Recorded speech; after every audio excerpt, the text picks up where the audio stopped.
Hi, I'm Dr. John Sapola. Let's talk about making a sound, a beginning sound on the saxophone. So first let's take the mouthpiece and let's take the reed. We'll wet our reed in our mouth like this. We will place the ligature gently on top of the mouthpiece. When I say gently, what I mean by that really is that we have a tip of the mouthpiece here, and it's a very important part of when we produce the sound, an important part of that mouthpiece. So placing the ligature gently on top means to not touch the ligature onto the tip, to scratch it, chip it. So just be very careful. And I like to grip the mouthpiece pretty well. So in order for the ligature to get towards the bottom, I have to hold approximately the bottom of the mouthpiece, or I kind of wrap my hand about halfway around the mouthpiece. Then I actually touch my two fingers on the mouthpiece like this, so that when I get towards the mouthpiece with the ligature, I'm not going to just sort of jam it on. So get my fingers to touch first, and then guide it over, looking very carefully at all the sides, so you're not making any contact with any of the tip or any area of the mouthpiece. The ligature should just be able to fit right over the top. Once it's over like this, then your reed has been wet. And I also soak my reed in a cup of warm water sometimes, but before band class you may not have time to do that. So I want to make sure at least the top half of the reed is wet in my mouth. Now I slip the reed in. I'll see if I can do this for the camera. So I push the ligature with the back of my finger up a little bit and out, so that there's a bigger opening inside to receive the reed. And then I slip the reed in. So again, I sort of I've put the ligature on, now I push it up a little bit with my finger, and I push the reed inside. Now that it's in there, I can look at it carefully from my angle and pull the ligature back down, and now wiggle the reed down. I use my thumb and both thumbs, I just sort of wiggle the reed back and forth like this to get it worked down, so that the goal here, the objective, is that the tip of the mouthpiece and the tip of the reed are pretty much even. You may sometimes look straight on at the reed and see a little bit of a black line. That's good, that's okay. That means it's just about on the edge, it's slightly lower, and you're seeing the top of the mouthpiece. Then I make sure that my ligature is centered, so that it's not off to the side, like this for instance. Okay, I want the ligature to be in the middle. My particular ligature here, it's an Optimum, a Van Doren Optimum, and this is a Van Doren AL3 mouthpiece, and I use a Van Doren number 3.5 reed, I do, for this particular mouthpiece. For beginner students, you're going to look at probably a 2.5 reed, and then slightly as you get more advanced, sometimes a 2 also, a 2 to 2.5. And then as you get a little older, you will start to go up to probably a 3. And it depends on the mouthpiece. Remember, with reed strength, the higher the reed strength, it doesn't mean the better you are. So reeds are matched strength-wise to certain types of mouthpieces. And that's maybe for a bit of a different discussion. But the tip opening and when the reed meets the mouthpiece is called the facing. And so that length of that facing, where that V finally comes and meets the reed, meets the mouthpiece, and the amount of opening at the tip, the combination of those two things, and I'm very oversimplifying how mouthpieces work, is going to basically determine what strength reed you use. So for my AL3, a 3.5 seems to be functional and good for me. If I had a different mouthpiece, I might actually play on a 3 or even a 2.5. Depends on the mouthpiece. So now we've assembled the reed and the mouthpiece and the ligature, and we tighten the screw. Some ligatures have 2 screws on them, so you'll tighten both of those. Here's a leather ligature also that has 1 screw. I'm a little fond of metal ligatures, or I found this particular one. I'll show you another one. It's an Italian ligature called Zach, and when I put this on, it fits right over here like this. So this is gripping the reed, and this is a very strong sort of corded material. It's not just string, it's very, very, very strong. And then a one screw like this. And so I prefer this particular ligature lately, but I also find that this Van Doren works super, and it's just an excellent ligature also. So now, by the way, I prefer this one because of the sound. Somehow the response and the sound response means how it speaks. The initial sound happens when I blow into it. It just feels good to me, and it feels very comfortable and reliable and also flexible. So now, what I'd like to do is form the embouchure. So I say the letter V, and the beginning of the letter V gets my lower lip to touch my lower teeth, and then V. I let my top teeth rest. My corners come down and firm enough to not let the air leak. So I have to. Now, there are many, many types of saxophone embouchures.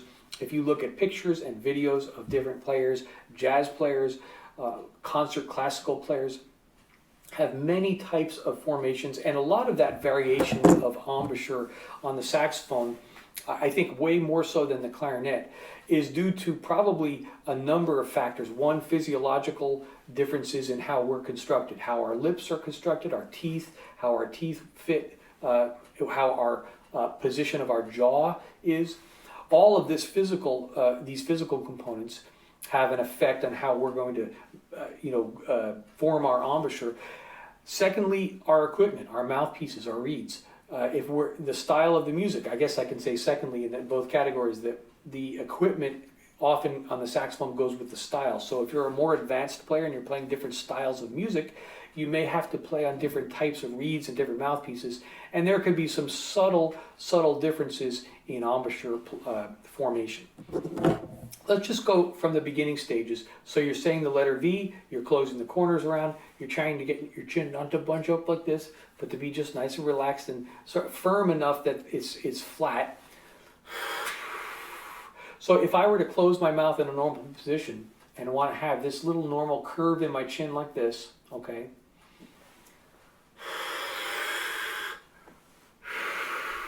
That's still going to be there when I produce the sound.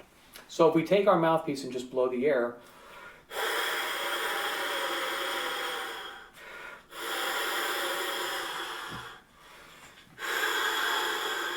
now, when I put some pressure on the reed and my teeth are resting and I keep my corners firm and all my lips around the mouthpiece, the reed and the top of the mouthpiece are firm enough, eventually I will produce a sound.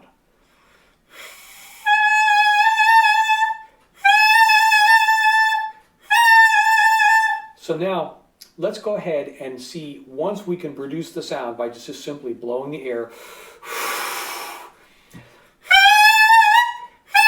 and I'm not even worried about pitch, I can get it higher or lower. Now, let's see if we can get a concert. I use my Tonal Energy Tuner app, and I put on a concert B-flat. I listen first. Or a concert A. So on saxophone, alto saxophone mouthpieces, we should be able to play a concert A or concert B flat. And I hear numerous schools of thought, and actually both, I think, in my opinion, are valid. If we focus on the concert A, it really does teach us, when we were blowing inside our mouth and getting that air to enter the mouthpiece, the direction and the focus of the air. And the concert B flat, I find we have to have a little bit higher sort of positioning of directioning of that air, focusing of that air. And it teaches us a little bit something different about the manipulation, how we have the ability to manipulate our air, particularly in the higher register of the saxophone, the higher notes. So our first exercise, once we have the whole mouthpiece and reed and ligature assembled, is to try to practice playing that concert A and that concert B flat. Always listen in your mind. Imagine the sound. Blow some air first as if you're playing the sound.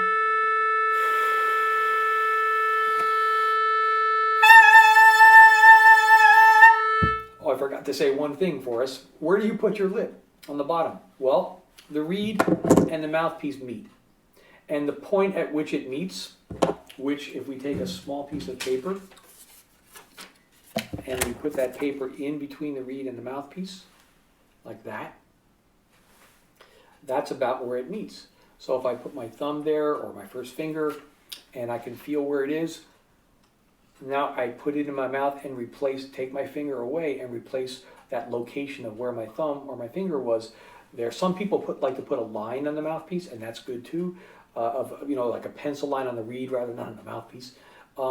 Okay, so now we know where to place the lower lip, and when we place it onto the saxophone, we'll do that in a moment. We'll understand a little bit better about the angle. The angle essentially is not straight in, but it's slightly down a little bit. And if we look at a clarinet, it's a lot down, but the saxophone is slightly down from straight on. If you're in marching band, you will tend to sometimes play the saxophone very much in front of you, and you'll have the angle a little straighter up. But I would encourage you to pull your neck strap up higher and still maintain that slight. I'll give you an example. And I have to put my neck strap on for this, which I use a harness like this that helps my neck to not hurt. So when I hold this, which I highly recommend, any type of device that reduces the neck and back pressure. So when I'm playing the saxophone, normally I have it resting on the side like this.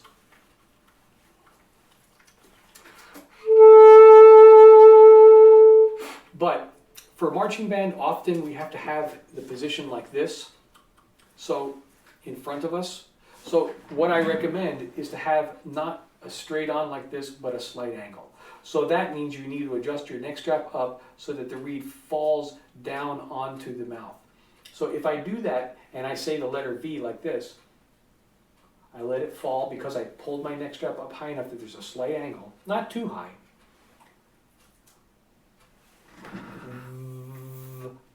So our goal, come back to the mouthpiece only for a second, is to get that concert A or concert B flat.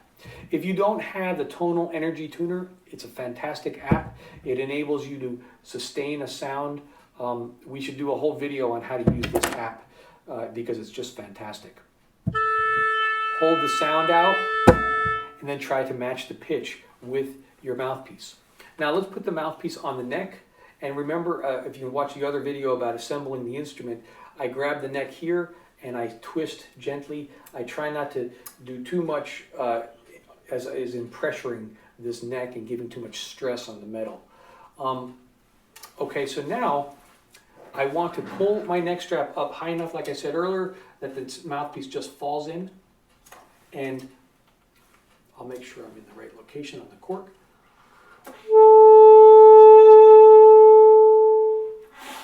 So I take a deep breath. I let the mouthpiece fall onto my lower lip. I say the letter V. Corners are firm enough that the air doesn't leak. The chin is, I don't want to use the word flat, but not distorting too much because you still want to keep that curve that you have in the chin.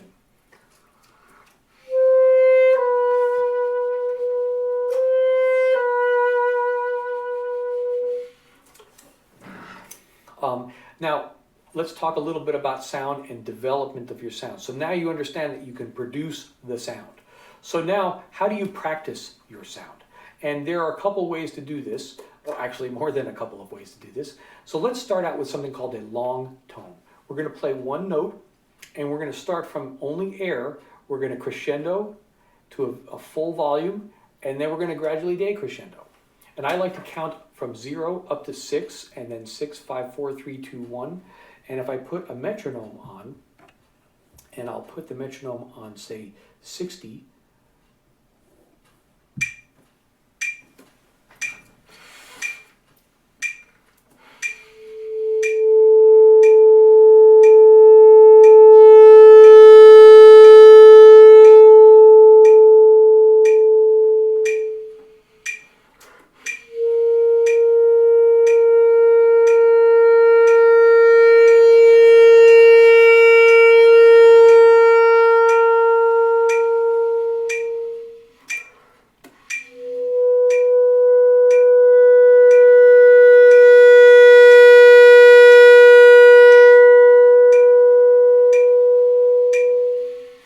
and those are long tones. One of the things that I want to emphasize, and we started this a little bit, but maybe I didn't finish the thought on the mouthpiece when we're blowing the mouthpiece pitch, is that you want to keep your intonation, your pitch, pretty consistent. So if I, again, hold my neck here like this, gradually, or gently rather, take off the mouthpiece. We said earlier to have a concert B flat or a concert A. I'll choose the B flat for now. Keep your intonation and pitch consistent by listening carefully to that external sound. I always like to start with a puff of air first, which enables me to sort of reconnect on how my muscles and embouchure would feel, and the air production out, the expulsion of the air, how that will feel when I'm producing that particular note. So you're sort of pre-imagining, not just in your mind with the note pitch itself, but also the sensation of playing that pitch on the saxophone. So I hear this sound in my head.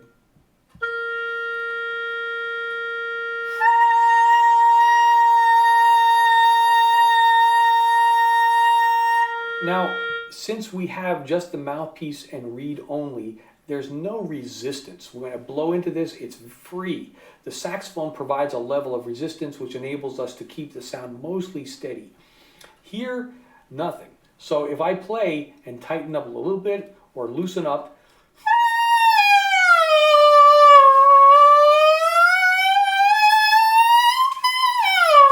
and we can do all kinds of things. So the idea is that we're trying to get this pitch, the B flat or the A, so that we can learn to not put a lot of biting pressure and learn to essentially have the mouthpiece gripped into the embouchure, not bitten, that you don't want to bite into the reed, but just enough firmness that there's a grip there that it's not going to move around, and then the air has to do the rest of it. So practicing with the mouthpiece only, trying to keep a consistent pitch,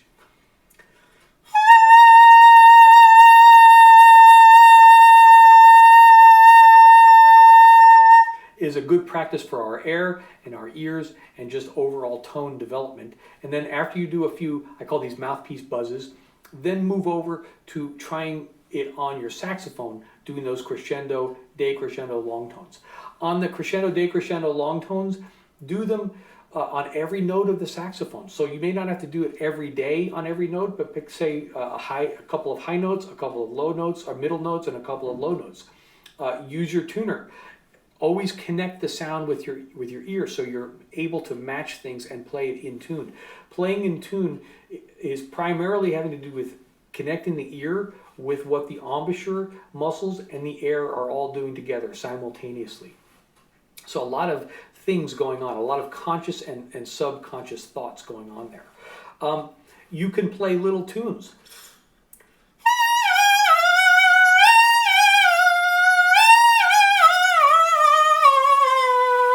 And you could play all kinds of little melodies on the mouthpiece alone. And doing those kinds of little exercises on the mouthpiece will teach you about air, it'll teach you about embouchure pressure. Let's give you a quick example. If you put too much embouchure pressure and you end up playing the note on the mouthpiece like this,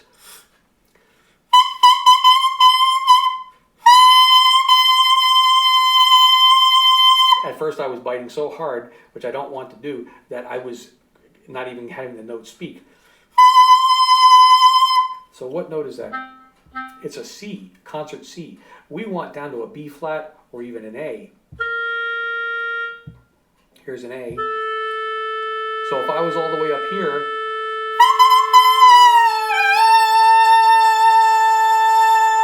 and if I practice my mouthpiece buzzing with that steady tone, we call it a drone note, and I go below it, and I go above it, and I finally find it, and then I hold it for a while, and then I, again, go below it by mistake, and I go above it by mistake. What I'm practicing is learning the feel of where those notes are. So the note is not just fingering and blowing, it's pre-hearing the note, and then connecting what you're hearing with what the amount of pressure and the direction and the focus and the speed of the air to produce that note. All of that has to work together. So again, let me put on the A. I'll kind of float around the A and then stabilize it on the A eventually. So here's above the A.